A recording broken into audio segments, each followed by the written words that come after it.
Well, with the world caught up in the grip of the coronavirus, more employers are telling their employees to work remotely from home. And that means you'll most likely be tethered to your computer. As 3 on Your Side's Gary Harper says, that can be a gold mine for scammers. When you work remotely from home, basically the only thing connecting you to your work is your computer. But as you're about to see, don't be so quick to fire that computer up. And this is why.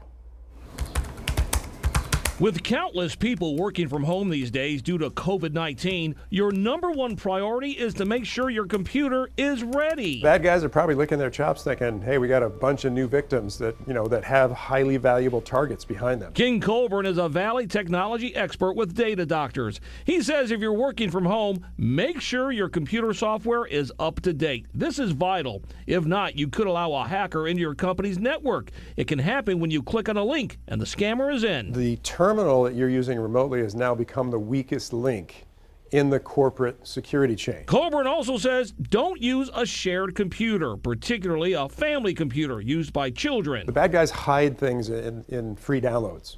And so if you have people that aren't afraid of the internet using the same computer you're using for work, that's a big exposure point. Also, don't use public Wi-Fi for work. If you have to connect remotely, instead of using public Wi-Fi, the safest way to do it is take your smartphone, turn it into a hotspot, and use your cellular connection. Whether you're using a PC, Mac, or Chromebook, Colburn says they're all at risk if you don't have the right protection. If you want to check your computer security, Data Doctors say they'll do a remote checkup for free. All you have to do is make an appointment. We've seen an acceleration of malware that's specifically targeted at Mac users. So really, it doesn't matter what you're using. You want to make sure what you're using is secure.